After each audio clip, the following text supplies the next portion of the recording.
There's a professor. Just like everything in the world sometimes ties back into sports. So we're this week, the new thing that everybody's freaking out about is this Bad Bunny playing the halftime show.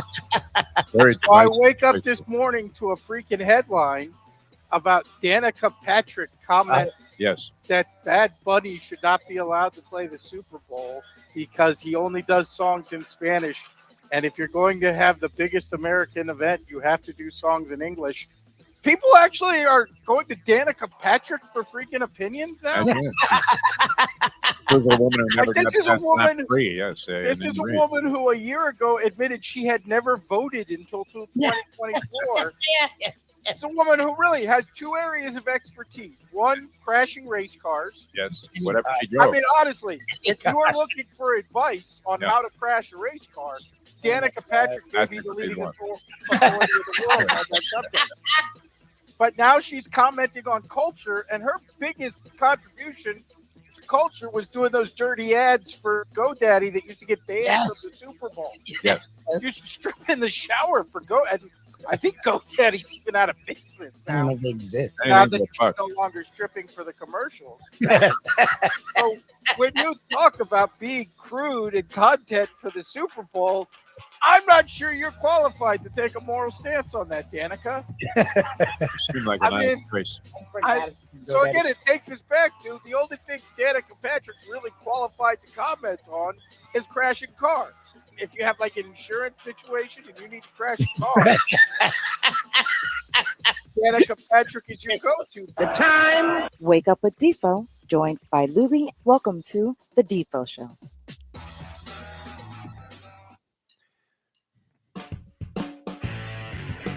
Very pleasant good morning on a Tuesday edition of the Defo Show. Jeff DeForest. We've got Michael Lubie. Lubit's a bit later on. We'll get to the bottom of the whatever the thinking is, the philosophies, the future of the Miami Dolphins and their franchise, and take a wider look, a broader look around the National Football League with the great Chris Perkins, who's going to join us about 8:35 this morning. The program being brought to you in part by, and start every day with these Joe B's capsules, 2 of these bee pollen capsules, bingo. It's going to do an awful lot of good for you. And think about what people are putting in their bodies these days, Lubie. I mean, people are injecting stuff that they don't even know what the hell it is. And there's all this, I don't mean to sound like Robert F. Kennedy Jr. here, but if you want to find your way to good health and well-being, bee pollen is the answer. And Joe B's, you can't make it any simpler than to pop 2 of these capsules or any more affordable. Because they have this special deal working where it's $99 for a 6-month supply. And Joe B is such a kind-hearted soul. He wants you to feel good. He'll throw in a 7th month free. Money-back guarantee. You can't go wrong. And also buy La Spada's Original Hoagies. Once again, I can still envision the joy and absolute euphoria that came over everyone's face when Mike Nyman drove my friend Jimmy and me and his lovely girlfriend to the Canes game against the Florida Gators, and we realized that to beat the traffic, or try to, we had to get there at least a couple hours before kickoff, and then out comes the bag of La Spada's Original Hoagies, and without a doubt, why do you want to, Lubie, would you schlep like a giant grill and all of this stuff, and cooking utensils and all the apparatus that you would need, and you got propane gas. What the hell are you doing? Save that for your backyard barbecue. Just grab a bag of La Spada's Original Hoagies, bingo. I don't care how many people that you have at a tailgate party. This is the way to go. So happy to bring them into the program here and tell you about the virtues of what was voted the best sandwich. What was that, Broward County or all of South Florida? South Florida. Wow, nice. It's fitting. People have their preferences. Some people like it done a different way, but you can't go wrong with the La Spada's. No. I don't even think that there's an argument there. So going to. All right. I did mention this. Excuse me. I did mention this on my Facebook page, so I'm obligated to go ahead and address it, even though it was I don't want like thousands of people tuning in here to the show today, and they say, "Hey, wait a minute! You said you were going to talk about this, and you never mentioned it. All you did was talk about the Yankees." Which I'm inclined to believe, and the contrarian theory is always a very valuable asset if you're a degenerate gambler. And this relates to gambling, what I'm about to address here on the program. And I think it's interesting because it hit me like a ton of bricks yesterday. Mm. I won't say that I wasn't slightly inebriated from a new batch of gummies that I hadn't had before. And I really enjoy the cleansing of the walk of life. I don't bring anything with me. I don't bring my phone. I don't bring any music, even though I would enjoy listening to music the whole way. It might make the walk it seem like it took a little bit less time or was less of a burden, although it doesn't seem to be a burden at this stage. But I would say I was about 2.5 miles into the 4.2 that I do every day, and it hit me like a ton of bricks Mm. that one of the, I mean, the biggest factors right now, one of the most hideous factors, and there's a lot of stuff that can go wrong when you're betting money. People, they don't emphasize that too much on those spots, right, with Kevin Hart and LeBron. Wow. You never see a guy literally like with a vial of cyanide sitting there saying, "I can't believe the fucking Chiefs lost last night." Sorry for the French there, but you understand the point. Totally get it. Yes. When do you ever see some guy that's just in agony? He's ready to jump off a bridge. He's halfway sprinting to the end of the Dania Pier. He's about to go Luganis off the Acapulcan cliffs and just say, "You know what? I think I'll try a swan dive. I'm very good at that." Exactly. Get out of here. It'd be like driving with Danica Patrick. I mean, they never show the agony of defeat. They don't show the guy sliding off of the ski jump and racking his face against a bunch of girders that were set up there somewhere in the Norwegian mountains or whatever it is. Did he ski in Norway? Yeah, of course. Yes. What mountains are there? No, bro. What is it? No idea. Where's your geography, Louie? I'm horrendous at geography. That's the only thing. Anyway, yeah, and we talk about two-word groupings that often end in unfavorable situations. I do would be, and I'm 0 for 3 now with that. I do would be the prominent one that comes to mind. But when it comes to gambling, there are several of those groupings also, and not the least of which would be 7 out. Yep. The robust way that the stick man always says 7 out. Yeah. Yep. It's kind of like John Condon used to be at Madison Square Garden. I don't know if you remember John FX Condon. I believe that they also had like weird middle initials for this guy. And he was not one of those screamers. This predated the screaming era. We've said it many times now on the show, Libby, that if Vince Scully popped in an audition tape, I don't know who was doing this game last night on TBS. Do you know who the announcer is? Bit of a screamer, no? Bit of a screamer. Both games. And that Adam Amin, whatever, is that the guy's name? Adam Amin? Adam Amin, yeah. Is he on Fox? Okay, so I think he's a Fox guy. Might be TBS. I'm not sure. I want to say Fox, but there's too much of a tendency for these screamers in baseball. We were talking about the subdued nature of Sean McDonough. May be boring to some people, but what would you say? Would you prefer a guy who's very relaxed and calm and emotes the size and magnitude of the situation by not having to overemphasize? Oh my God, it's down the line. The guy hits a bloop single over the second baseman's head. What a play! What an at bat! Oh my goodness! Did you see that? They went four-seamer, and finally the sinker rises to the top of the strike zone, and you're like, what? Why is this guy going crazy? I mean, this stuff happens in baseball as a matter of routine. I guess that's what it is with the screamers. If you're taking something that is just absolutely the epitome of being routine and trying to blow it into something like the guy that's going nuts after a 3-yard run. Oh, my God, that was inhuman what he was able to do. Now, if you were talking about Trevor Lawrence's 1-yard run last night, that might have been a little bit out of sorts compared to and another dagger for anybody that believes that Patrick Mahomes and the Chiefs are the same team that they've been the last 3 years when they've gone to the Super Bowl. But I'm thinking about all these different things. Gambling, you never want Mahomes would be part of one of the standard cliches. Never lay points against Patrick Mahomes when he's at home. Is that something that you probably could track throughout time and realize that you would have taken a beating if you're doing that? Of course. 100%. I remember a guy telling me this, and probably I've ignored it because good advice usually doesn't tend to stick when you're a gambler. True, Lubie, or not? You've been around enough of us. Been around a long time, 100%. You guys, it's like Teflon. It's a good advice. Very good guy. We call him Bobby A. He was just a very patient bettor. He didn't go outside of his realm. At the time, $20 was probably the equivalent of maybe, 50, 60. And he says to me, this is years ago, and he says to me, listen, and he was a guy who had just disciplined. He bet one track. He didn't bet every race, and he was betting like 10 win, 10 place, or if he really stepped it up, it was 20 and 20 on horses that he really liked. And one of his theories was never bet on a horse to do something that it hasn't done before. Okay? In other words, horses have been a 6-furlong horse, 3 races in a row, now steps up to a mile and a 16th. And you're thinking, well, this added distance might really help him out. But Bobby A says, I don't care what the odds are, that's a pass. Wait till you see this horse do something that's done before. And it's kind of true. I mean, how many times do we say it where people just don't want to believe what they're seeing? They keep thinking Arch Manning is going to be some stud quarterback, and so far he hasn't been. And if you're betting on Texas, you got annihilated as they lose not only to the spread, but on the money line against the Florida Gators. You had to be laying a fat price on that. So certain standards do apply, and I think they're important. My friend Frank Miramonte says, and we had him on one of our gambling shows, he says, never lay points. Mark Lawrence would agree. Never lay points. Your team wins. You are right about who's going to come out on top, but you're laying 3.5, and they only win by 3, and you end up having to pay the price. Yeah, which is crazy. But I'm beginning to believe this, that among the most hideous of gambling degenerate anti-factors is another 2-word grouping, and that would be Cristobal factor. This is something I believe that gamblers should have the deepest respect for, and the greatest amount of fear that you're about to commit self-sabotage if you don't factor in the Cristobal factor, which was widely in evidence. I mean, a couple of times already this season. We talked about this with that Florida Gator game. Yeah, they covered, but covered. But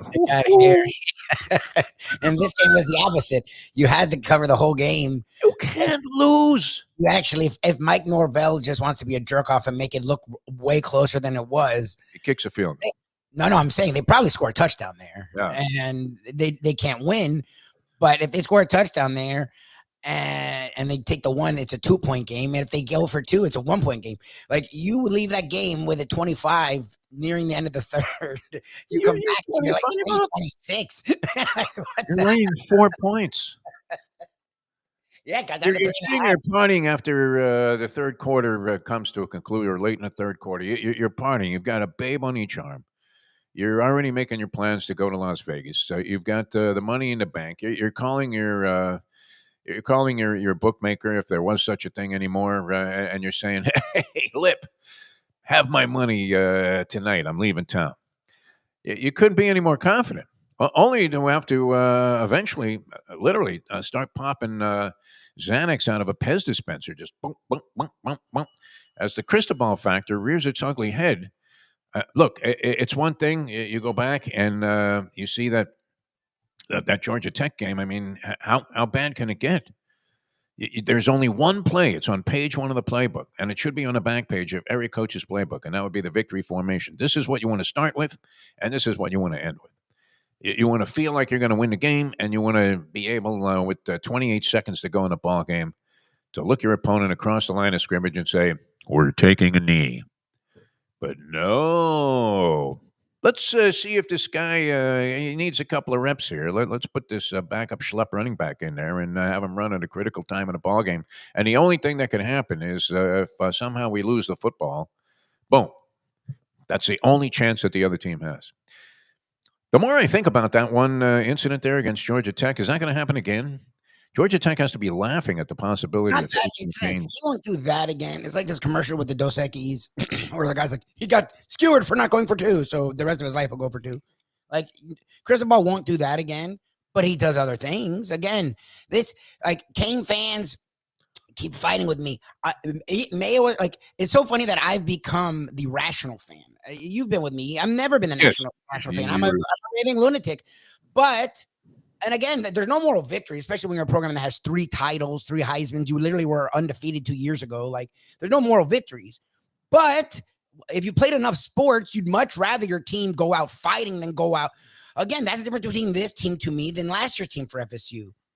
Like, I mean, that's the truth. Like the Patriots run was spread over 20 years and they won 6 titles. They literally had dips. Like Brian, the Pats fans are so weird with the Chiefs. The Chiefs are literally doing exactly what the Patriots did. Like exactly. Like Mahomes won a lot. They'll have a dip. They'll regroup. They'll win a lot. Like you're not getting rid of Mahomes. Sorry to tell you. Again, the Patriots won 6 titles over 20 years. That means they went droughts. I don't know. Did Mahomes lose that game? It seemed to me he got him they were still touchdown last year. Like even their down years, you win 3 and 4 years, and then you went years without winning a game. I remember you losing in the first round to a Broncos team with Jake Plummer. Like that's what the Chiefs are doing. They are going through a revamping. They'll still be in the playoffs and they'll still compete, and they're just not as scary. And then they'll revamp because they have the best quarterback in football by a lot, and they'll win again. So Patriots fans, you're not getting rid of the Chiefs that easy. But did you ever watch this? Just to interject something there, because I saw this last night. I was flipping back and forth, I guess, between ESPN and ESPN2 at one point. ESPN2 had this thing that turned out it was produced by Patrick Mahomes about Mahomes and the Chiefs, called The Kingdom. Have you seen that on ESPN2, Lubie? It's a documentary about, and it was interesting. I mean, the one episode I saw was about Mahomes getting drafted and how whoever I guess he's the GM of the Chiefs, noticed him on film when he was at Texas Tech or even in high school. And he was saying, this is the guy that we have to have. And remember, they traded up. I thought he was taken 15th. He was taken 10th overall in that particular draft. So, yeah, I mean, that was pretty stupid. But was this like Jay Billis who produced that thing on he produced his own documentary, remember? And all of a sudden, Billis, you would have thought that Billis was Dr. J, because he made it seem like he was a much bigger contributor than he was to those championship teams. Mahomes didn't have to do this, though. People that rip Mahomes, I don't know, Libby. What do you think about this? I mean, it's kind of like supporting ICE at this stage. How do you rip Patrick Mahomes for what he's done? And you also have to factor in that, I don't know. I mean, obviously the Patriots were dealing with salary cap and things like that, but it's a little bit of a different era, no, Libby? You have many more considerations than you used to when it comes to the notion of trying to maintain some kind of dynasty. Anyway, that's what struck me yesterday. I mean, the Cristobal factor has to be it's become among the most significant of negative factors that you could possibly have to deal with and contend with in gambling. And now the Canes are they being overrated? I don't mean to be a downer about for Hurricane fans. You're saying it's not overrated. Look, again, if you look at what's going on around the country, there's 2 undefeated teams that I would put above them, just between both the coaching and I think as much as people love the Canes' talent's very centralized. Like the offensive line has a lot of talent. The defensive line has a lot of talent. But if you look at the linebacking core, it gets beat a lot. If you look at the secondary, it has major issues. If you look at the receiving core, Tony and Daniels are good, but the rest of the receivers, I can't name you one. I can't name you a tight end. They love to hail the running backs.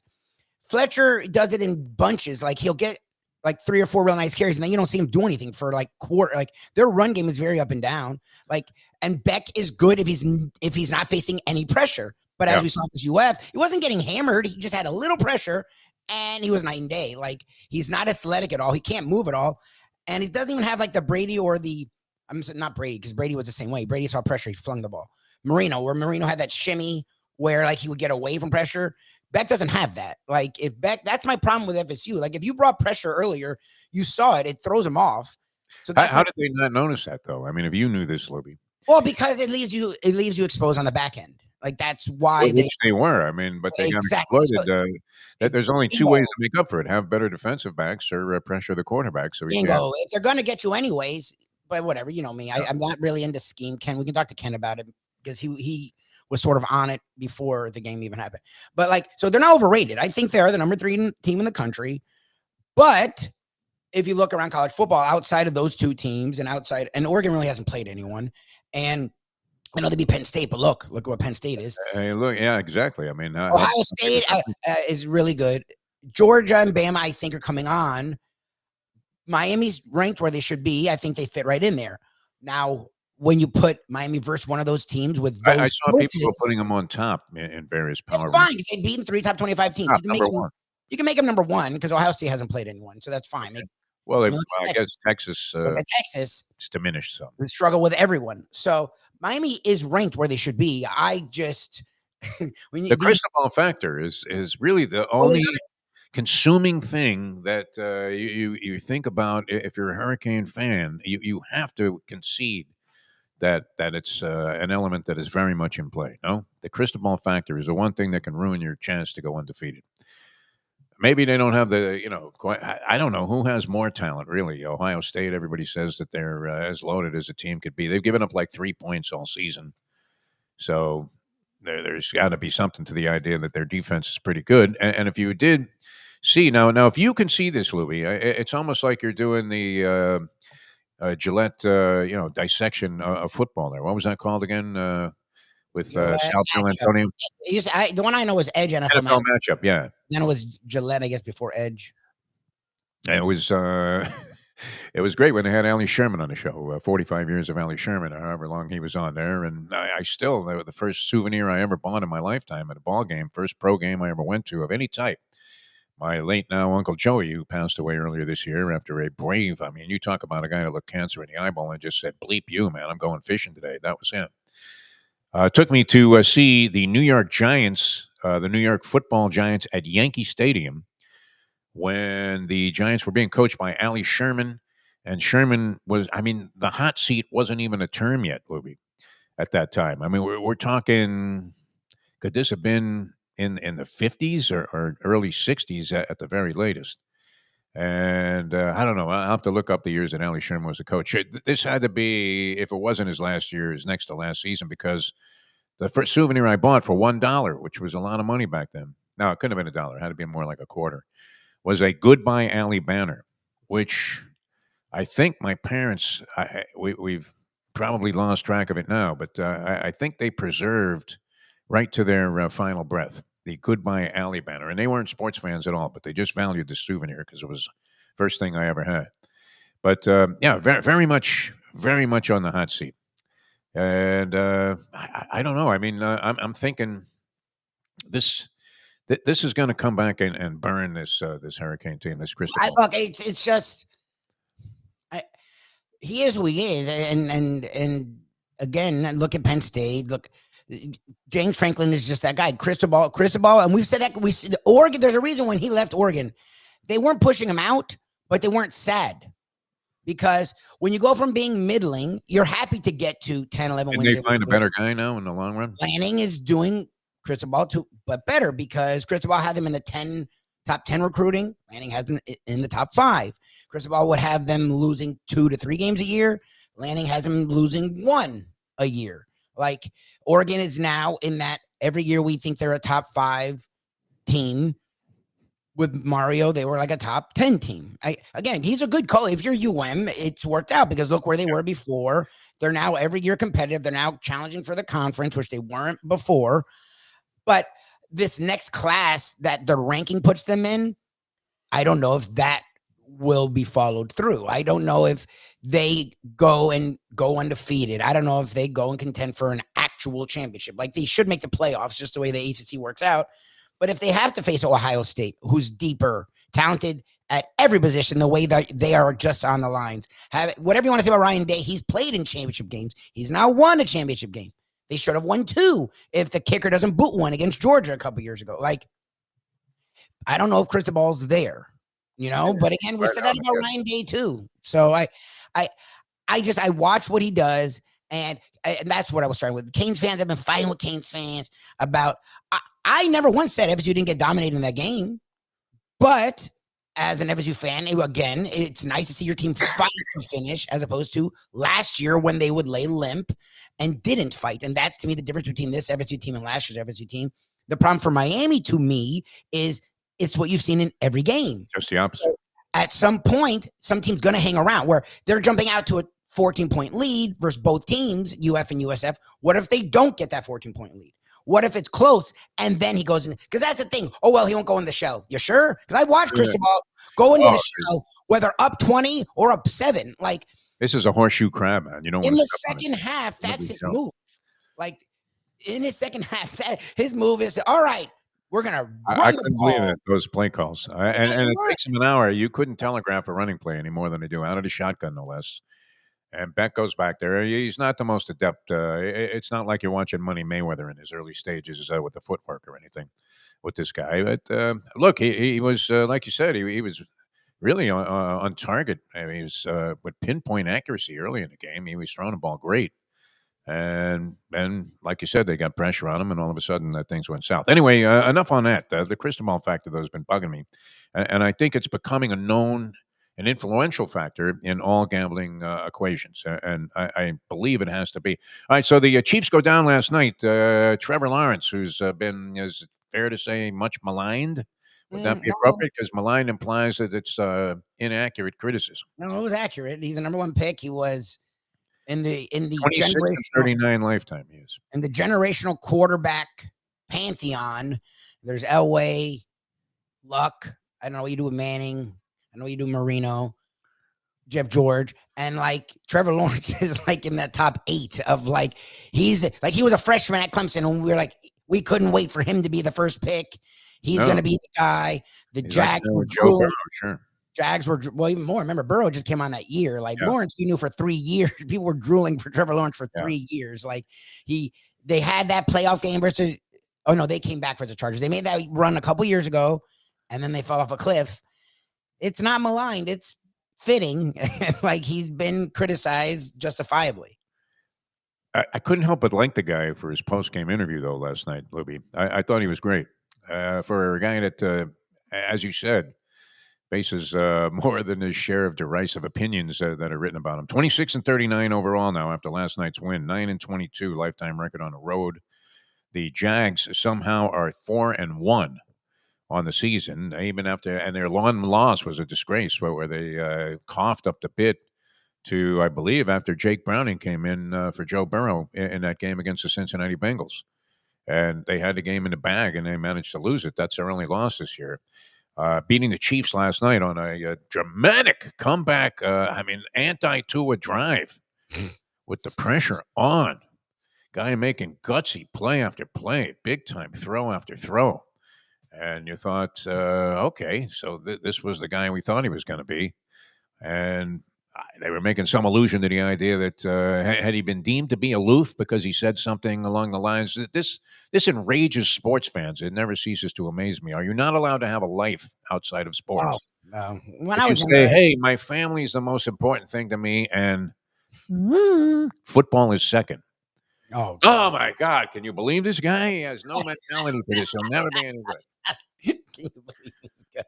I don't know that that's true, right? So I'm thinking as you're watching all of this dramatic narrative that's being gabbed out on Fox Sports 1. Oh, it was TBS last night on the baseball games. Isn't there has to be at least a certain percentage of the players that realize it's an effing game. Yes. Right? I mean, okay, you tried your best. You're trying to fend off a 100-mile-an-hour fastball that is moving all over the place, like it was propelled up there by Phil Necro or something, just darting around, and you're trying to hit that. And I don't know. I mean, do you have to be face down in the gutter if you can't manage to be successful there? Doesn't mean you're not dedicated to the game, that you're not trying everything possible. But yeah, people go nuts over this. But Lawrence was, and maybe, let's see, you can actually see Chris Perkins? Yes. He's there. Oh, this is great, man, and a perfect time to bring him into the discussion. Oh, look at this man! He worked it out. What was the problem? I mean, I don't know how much detail you want to go into, Lubie. Was it one button? It's always one stupid button. The background, which is amazing, and we love seeing. Yeah, was conflicting with the iPhone, so we could only do one or the other. Yep. When he was at the pool and there were naked women in the background diving in. Yeah. I was at the beach. I was everywhere. I was all over the place. All right, you're a writer. You're a wordsmith by trade. Words mean a lot. It's not just semantics. And I had the great Eddie Pope when I first moved to town. This is kind of interesting because the media here was always kind of cool, I thought, as opposed to the image you have of like the New York press being aggressive and beating each other over the head to try and get a microphone in there. We had a little of that in L.A., not so much. But I was on the air for a very short period of time, maybe a few weeks, and I was using the word maligned in association to some player, and I get a letter at the station from no less of an authority on words than the great Eddie Pope. Ed Pope writes me a personal letter. I'm new in town. I'd seen his columns. I knew he was a revered columnist. And he says, you're misusing the word maligned because it means that it's wrongfully placed criticism. Yes. That the guy is undeserving of this level of defamatory remarks about him and disparaging remarks. Is Trevor Lawrence maligned, in your opinion? That would be the question. How are you, by the way? How's that for a starter up before you have a coffee in the morning? What the hell is that? Right. No. You know what? I think a lot of these quarterbacks who have gotten their extensions are they got the extension because as Tua says, the market is what the market is, not because that's what they deserve or that's how good they are. Yeah, he got that from Monstad. Trevor Lawrence is a good quarterback. That's where I'll leave it. He's good. But he's like a lot of these other quarterbacks, including Tua, meaning they need a lot of help to succeed. Jared Goff, Brock Purdy, Jordan Love, you can go down the list. Look, Jalen Hurts is not the number one reason that Philadelphia won the Super Bowl. They won the Super Bowl because they have a good team, right? They can beat you with the run, with the pass, with their defense. They've got that great offensive line. Same thing with Detroit. So, I put Trevor Lawrence in that category. By the way, there's no shame in that. It makes you the average good quarterback, and that's what I think Trevor Lawrence is. As Lubie was saying, though, I mean, as he was coming into the league, there were very few that came in with this kind of anticipation. Where, I mean, I guess you could say Andrew Luck was being talked about in this category to maybe a slightly lesser extent Peyton Manning. Because we didn't even know if Peyton Manning was going to be the number one pick, right? Right. In that year's draft. Who was it? Was it Ryan Leaf? Oh, Ryan Leaf, yeah. Ryan Leaf. So, I mean, to anticipation, I thought the guy was going to be a great pro. He gets saddled with Jacksonville, not the best of franchises. But he sure looked good last night. And what we're seeing, and this gets into your Dolphins, Chris Perkins, which it has to be, I mean, just perplexing what the hell is going on out there, as they say, up 17-0 against a lowly Carolina team. And you not only lose the lead, but blow the game in the end, which seemed impossible. And I think, wow, I mean, imagine if you were laying one with the Miami Dolphins. You're up 17-0. You probably felt pretty good about yourself. But we don't see Tua, and Lubie and I were talking about this before you came on. You see Baker Mayfield with these game-ending drives there. It's almost Brady-esque with a little bit of Jim McMahon kind of bravado to it. And then Lawrence, both of those guys actually led what would be nice definitive closing drives. Mahomes gets them ahead, and then with little time left on the clock, Lawrence takes his team right down the field and gets the touchdown for the win. We don't see Tua doing that, do we? I mean, no. Are there stats on that? I mean, it just seems like you're almost resigned. Okay, they got the ball back. I mean, leading to the nonsense, we want your opinion, too, about punting the ball with 1:10 to go. But we don't see Tua leading those kind of drives. So I don't know. Are we correct in that? Yeah, no, you're correct in that. But here's part of the reason why I said Mike McDaniel can't come back next season. We all know this. Like, you know who Tua is, so build around him. Don't expect this lightning bolt to come out of the sky and turn him into Tom Brady. You know what you're dealing with, so build around it. I mean, look, you're already handicapped because you don't have Tyreek. This excuse of they just took Darren Waller away, I'm sorry, you got to go. Like, that's not acceptable. I understand punting. I would have gone for it, okay? Because your defense wasn't stopping anybody. And look, I know it's 4th and 17, and the numbers say you've got like a 2% chance of converting. You've got almost no chance, but your defense has 0 chance. You've got a better chance with Tua throwing to you. First of all, you took the ball out of Tua's hands. You have Jalen Waddle, you have Devon Achane, you have Darren Waller, and you have the possibility of defensive pass interference. Sure. Like, you've got some chances there, but again, I understand what he was thinking, but I would have understood it more if your defense had made one stop all day. I mean, come on. Yeah, the only stops they got were when Bryce Young. Like Right. when he just settled down, they're like, all right, we're just going to run it with the guy that's a backup that no one's ever heard of. Right. We're just going to run it with him for 500 yards. And then, Bryce, you'll make a throw every few plays. The Dolphins had no answer to that the entire day. Like, it's just peculiar to me, Bert. It just over and over and over again. It's the same stuff. Like, again, fine. On the 3rd and 10, why not do like a really quick, easy pass, make it 4th and manageable? Then you don't even have to think about it. But you put him back there behind that horrendous line. He gets sacked. They lose 7. Like, it's just your defensive line that you have all this either money or first-round picks into. You literally get no pass. You're playing an offensive line that's not good from the start, missing starters, and you don't get a rush the entire day. Like, and that's the thing that's confusing to me. Is I understand the secondary was going to be abysmal. I never thought the linebackers were what people were giving it credit, but the defensive line should have been really good. Like, Sealer got that money. You use a first-round pick on Grant. You have these 2 guys finally healthy. This is the longest they've been healthy in their entire careers, to be brutally honest. And it's like they weren't there. That's the biggest disappointment to me is what happened to Weaver and his defense? Like he was going to be a head coach. He was going to be like, they look worse than the offense. Like the offense at least moves the ball again. The offense at least is sort of scoring here and there. The defense is a freaking sieve. Like they can't get off the field at all. And they're not playing good teams yet.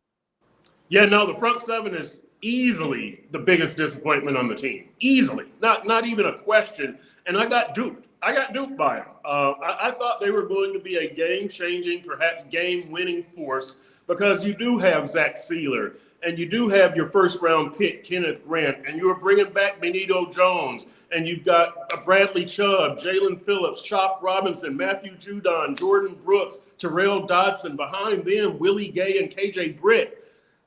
They've regressed. This whole team has regressed since training camp. And look, I picked them to be a 9-win team, right? And you know, they just, there's no way they're going to win 9 games. We know that, especially without Tyreek. Now, I will say this. You remember the 2016 Dolphins, right? They were 1-4 and left for dead. And then all of a sudden they discover, hey, Jay Ajayi can run the ball. And you go ahead and you make the playoffs. That's not going to happen with this team. This team, we saw them in training camp and in joint practices and in preseason games, and they didn't look good against Chicago, but then they got a little bit better. They didn't look good against Detroit. They got a little bit better. They didn't look good against Jacksonville, but they came back a little bit. Of course, that preseason game where their first-team offense struggled against Jacksonville's second-team defense, that should have set off the red flag to me, but it didn't. So, but what we saw in preseason was a team that, okay, they get beat up a little bit, but they can find a solution and kind of scrap their way back. That hasn't happened in the regular season. They have no answers. They've regressed. They've regressed from what I thought was a 9-win team to just a bunch of question marks.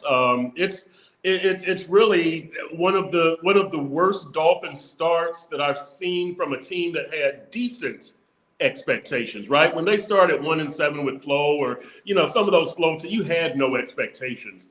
This team had decent expectations. Nobody had them as a playoff team, but decent expectations. They've regressed. You're worthless and weak. That's all I could think of.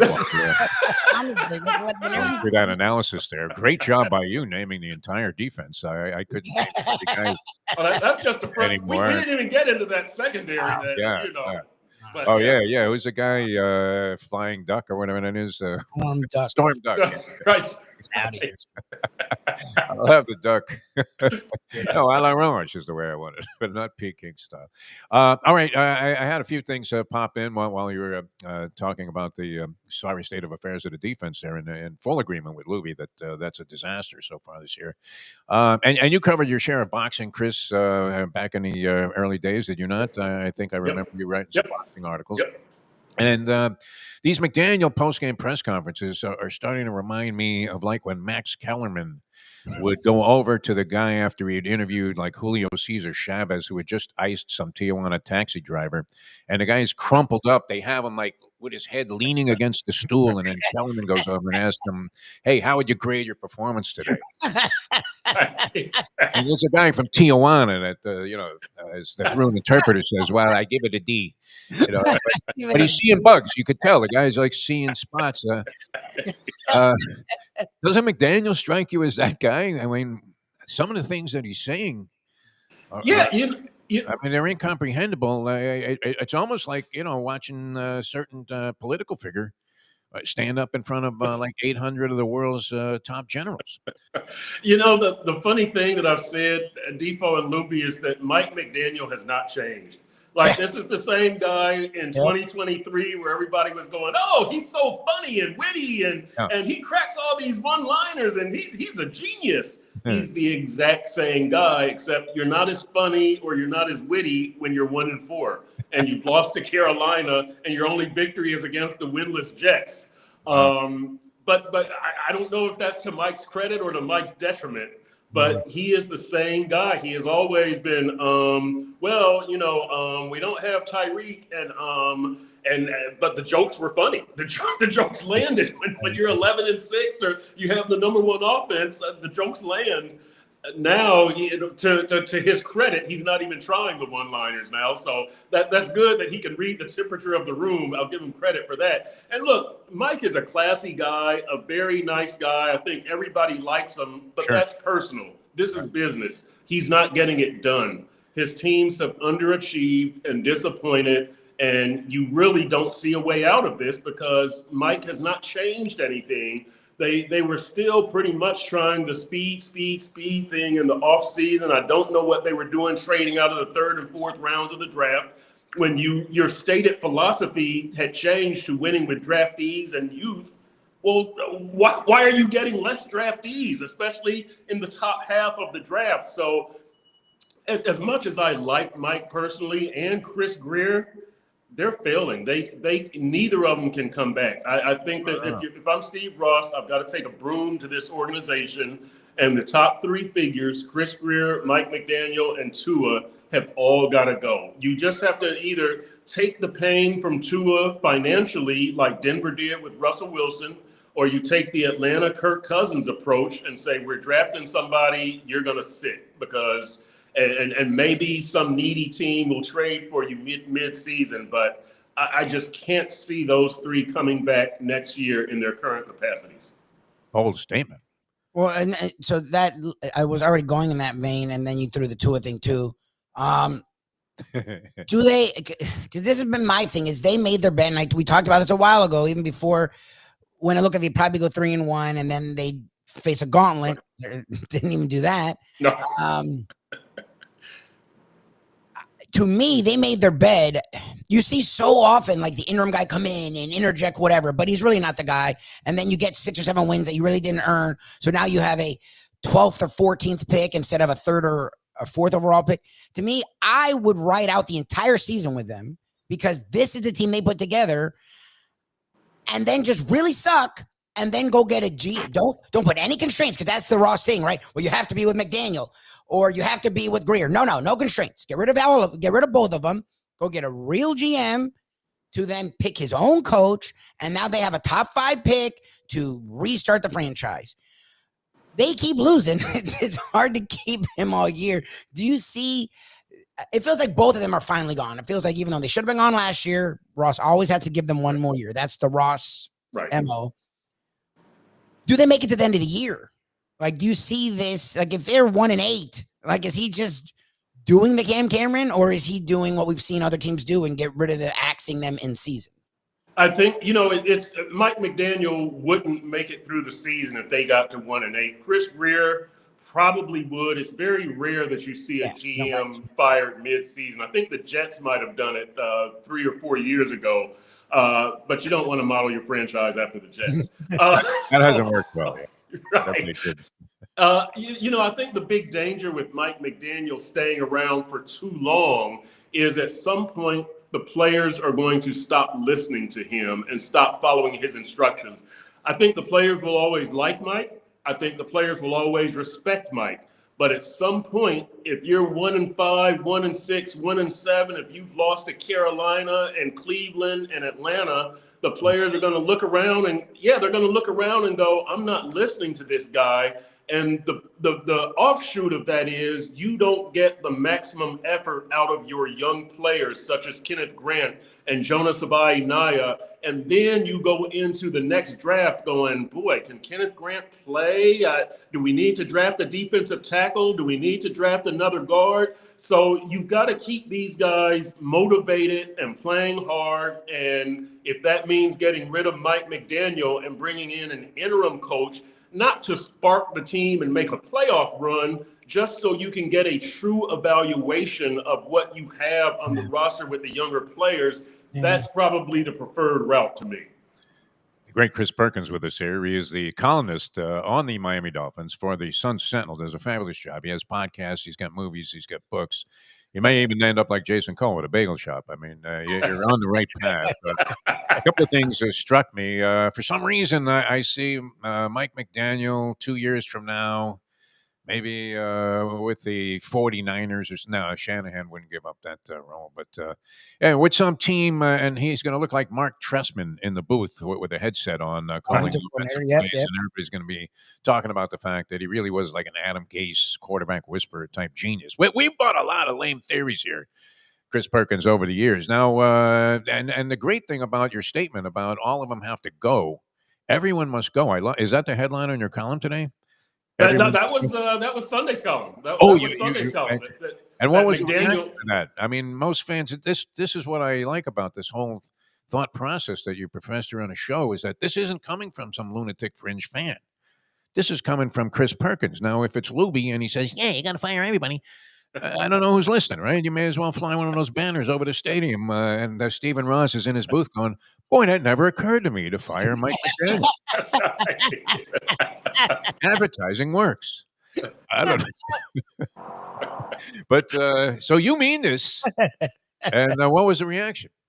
The fans loved it. The fans loved it. Oh, we're on board. Of course. You know, and I think really kind of the offshoot has been that, you know, this can't continue and drastic action has to be taken. But I don't necessarily think that Mike McDaniel had to be fired this week, which a lot of fans, because my headline said Mike McDaniel can't return next season. And I didn't have Greer and Tua in the headline, but they are clearly in the story. I say twice that all three of them have to go.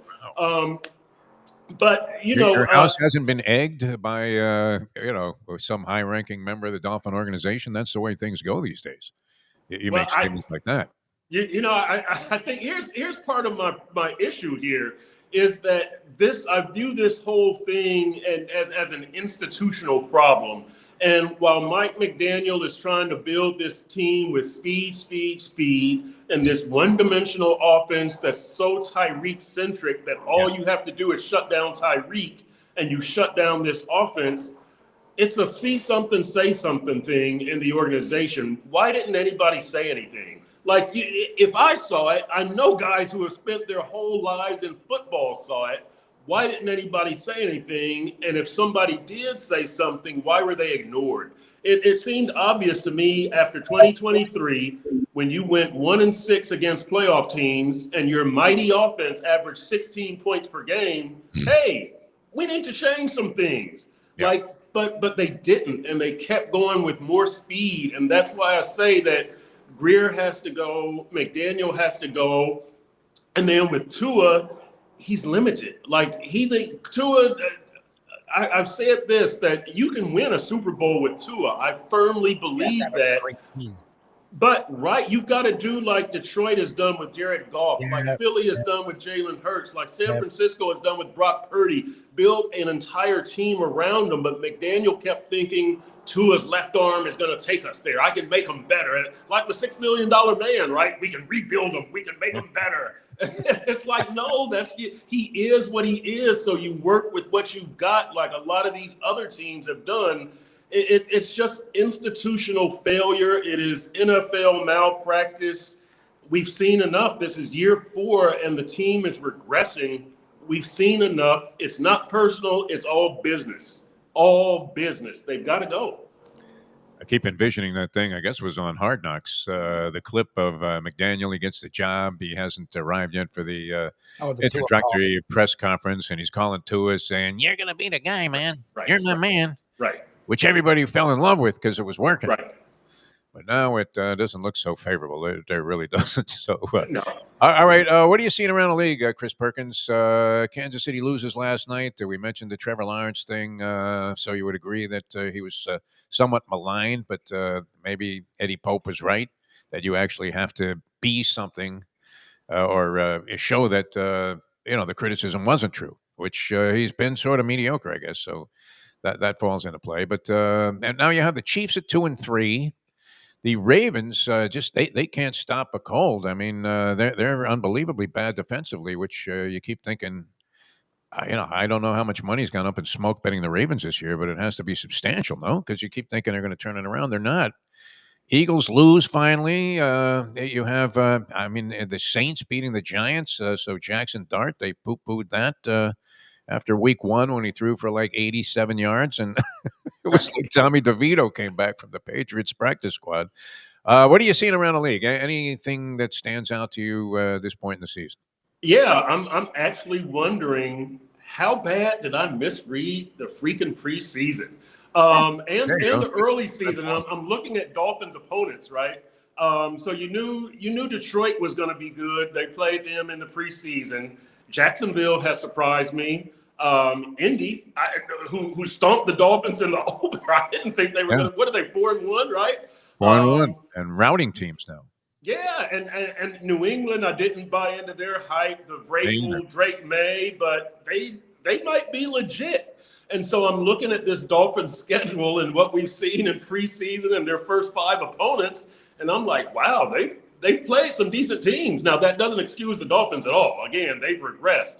But, Indy is better than I thought. We'll see what New England has. I'm not buying into Carolina. Don't worry about that. But Detroit, once again, looks solid. We'll see if Dan Campbell will actually punt on a 4th down for once as opposed to going for it. Imagine Campbell on that decision that was made by McDaniel to punt with 1 minute. Oh, that wouldn't have been. Imagine Dan Campbell would have bit off McDaniel's kneecaps right there. He might have run onto the field. He might have grabbed a helmet and run onto the field. He needed a damn ball. He could have gone Keyshawn on that. Exactly.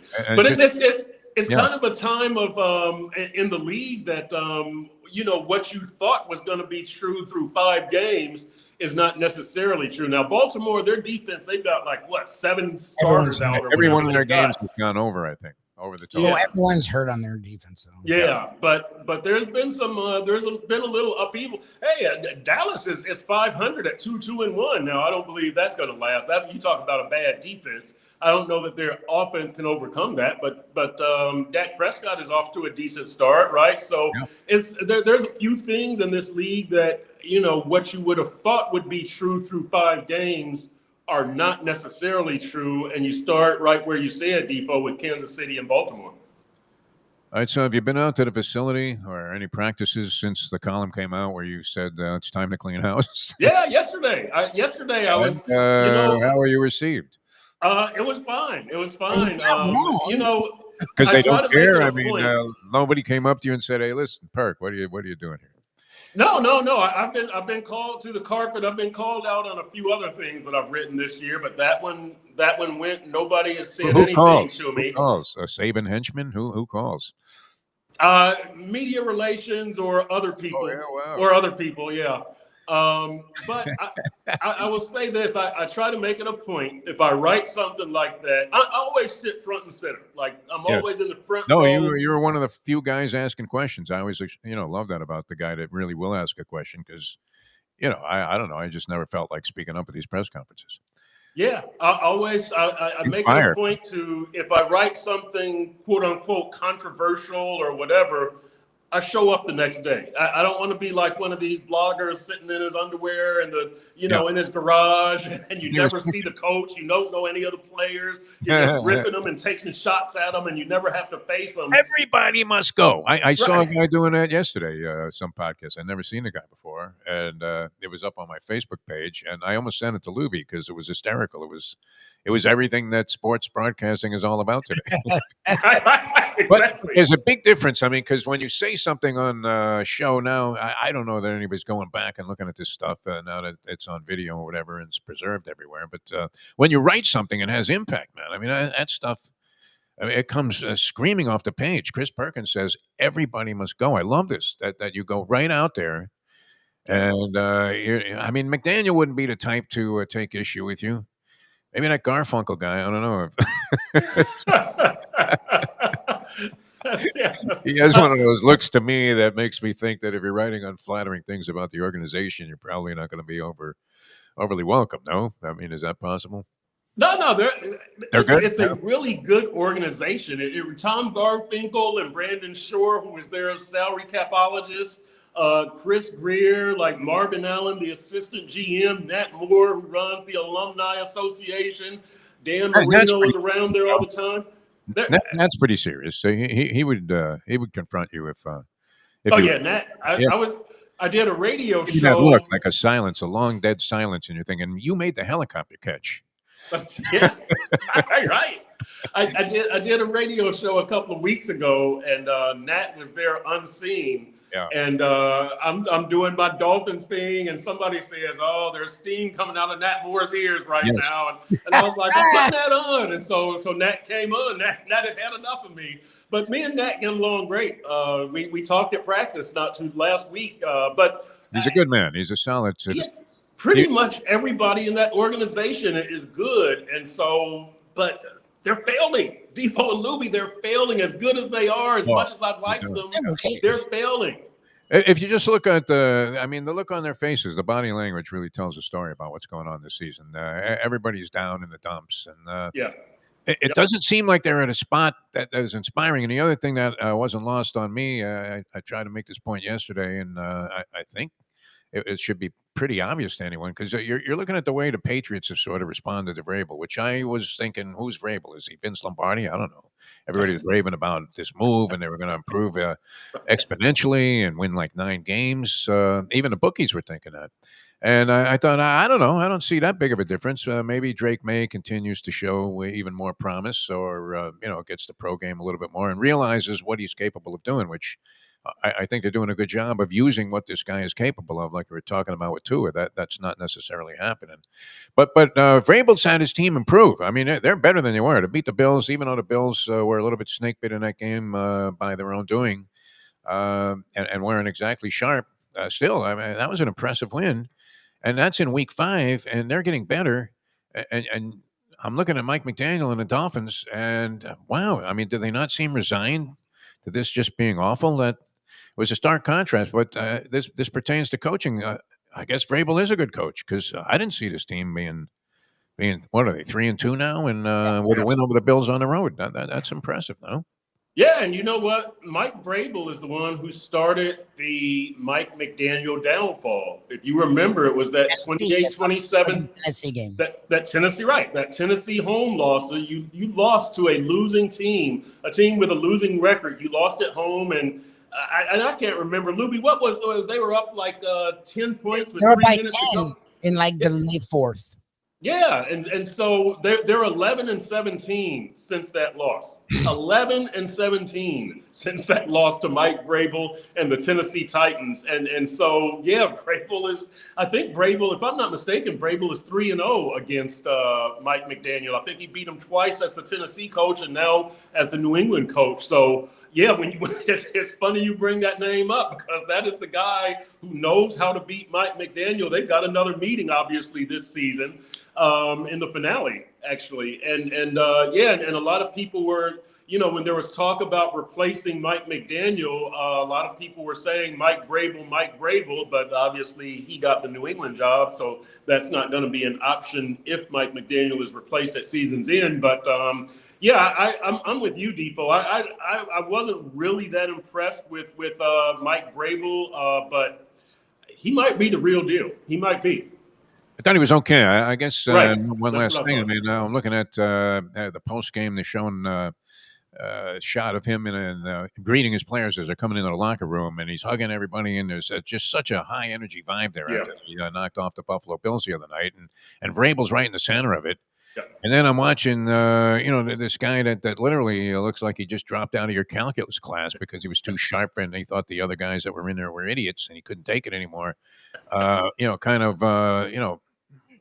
Walking on, he doesn't even walk up the field. He has this kind of like the weird run that you see, and you can't stop staring at the person that's running like that if you're on some kind of running trail, and you're thinking, "Wow, look at this weirdo," and they're down in the mouth. I mean, I understand it's a byproduct of losing, but geez, you couldn't have a more sharp contrast into what's going on with their respective teams. And Vrabel, subsequent to the win over the Bills, and Mike McDaniel after this loss. I mean, one of the more hideous losses in Dolphin history. Holy Chuck Klingbeil. What are we talking about here? That was awful. All right, so I love it. Chris Perkins, Lubie, I mean, I think we should applaud this man. Hurt. This wasn't Al Lombardo back in the day. I don't know if you remember Al. Came up for some reason the other day, and he was fantastic because I'll never forget. I'm like getting a drink. They used to have like an open bar in the Gulfstream Park press lounge or press box after the last race. Everybody got up there, got a cocktail. It was nice and casual. Hey, how'd you do today? Whatever. I'm stuck 300. Can you lend me a stick? And it was that kind of exchange. And then Lombardo gets right in my face and starts screaming, "You're a Don Shula and a Dolphin shill. That's all you are." I mean, Al Lombardo. Wow. And I'm like, this guy's a crazy man. I mean, it may as well have been modern day Mark Sanchez, which I don't know what you make of that story, but it's not a pretty one. I mean, there had to be some kind of drug slipped in this guy's cocktails, no? You talk about is that not the guy totally out of character becomes like a monster, as if he was smoking angel dust for 2 hours or something before he confronted this guy with a poor schlep with a grease truck. He's schlepping grease. And he pulls him out of the truck, whaps him against the wall. I mean, how does that happen unless somebody slipped you a Mickey or something? Let's wait and see if it's out of character. It might not be out of character for Mark Sanchez. Who knows? I mean, you talk about a story that just went 180 degrees the other way. It's, oh my God, Mark Sanchez, he got stabbed and some hooligans probably tried to take his watch or something like that. Yeah. And then it turns into, no, he's the hooligan, apparently. He pulls this guy out of the truck and whaps him against the wall, and then the guy's got a vicious gash. I mean, he's going to look like Al Capone after this thing. Not that it's a laughing matter to joke about, but I mean, it's he they were concerned about Sanchez because he's a known commodity. The other guy, right, I think ended up in worse shape. 69 years old, and you're a former pro athlete, and you're beating up on a 69-year-old. I mean, that story, it flipped 180 degrees because you originally thought Sanchez was the victim, and now it's like, well, it looks like he's the aggressor here. I mean, my goodness. He went to the second most famous restaurant in Indianapolis, White Castle. That's right. Lubie and I did when we were stuck there for a couple of days, and I couldn't get into St. Elmo's. And you end up getting robbed because you got a fancy watch on. That's what you're thinking. Yep. I'm surprised the current administration didn't come out and immediately blame, exactly, people of color on the radical left. You see what's happening there? Sitting in the National Guard. Insane Indianapolis, yeah. They'll be there soon, I guess. They'll be in every city. All right, Chris, thanks so much. Always a pleasure, my friend. Serious chutzpah. You get the chutzpah award of the day. I'll take it. Everyone must go. That's our message today. Thanks. It's like a furniture clearance sale, right? Everything must go. Crazy Eddie, man. I'm going out of business for the last. And no one's going to pick them up. That's the scary thing. No one's buying them off the rack. Exactly. It's a stiff, man. It's like you reopen Schmata Road down there on Hallandale Beach Boulevard. They got no shot. I guess that's it. All right, so interesting stuff, though. But everybody must go. Great applause for that. Chris, thanks for joining us on the show. All right, thanks, guys. There you go. Chris Perkins, ladies and gentlemen. He was like my spirit. He was my spirit animal today. Wow. Get rid of everyone. It was wonderful. I was going to get into some of those things, but that was too interesting, though. Mm-hmm. All of that, and especially the reaction, right? And he does get those calls. Chris, would you care to comment about your column today? Seems to me you were a little harsh on the boys. People still do that, huh? Like the NFL can't fail. What's going to happen? The television rights money, you would have to say and think that even if they didn't draw a single fan to buy up those $14 beers, Lubie, that they still would be making money. Look at the escalation in the value of the franchise. Now, if nobody showed up to games and nobody tuned in, that's a different story. But that's not happening because let's face it. I mean, anywhere you go on a Sunday afternoon, packed with people, and they can't get enough of the National Football League. They can have games on at they do at like 3 a.m, and you're watching it. Oh yeah, look at that, man! They're in Ireland today. It's crazy. All right, Lubie, good stuff as always. Thanks so much for being with us, everybody. Really appreciate the people participating on the comment line. Looks like we had a couple of new voices weighing in there, so welcome to the show. And we will see you tomorrow with Old School with Tony Segreto, and also Hoops right around the corner. So we're going to get the insight of the great Ethan Scoop Skolnick of 5 Reasons Sports Network, and now writing for like virtually every online publication that there is. Sports Illustrated, Basketball Today, whatever. I mean, you name it, he's announced that he is now in charge of it. And so, and always, I mean, he amazes me, like Perkins did when he could have named the whole Dolphin defense. I guess if you were going to every game, Louis probably... Hell, he had to watch him in the preseason. I'm glad we're free of that. I mean, certain assignments, it seems very glorious. It's fine. I wouldn't trade it, but when you had to go to that, like, remember, they were the Redskins at the time. But then we have to go to see like a Dolphin exhibition game one year because we had just acquired the rights to the station on 9.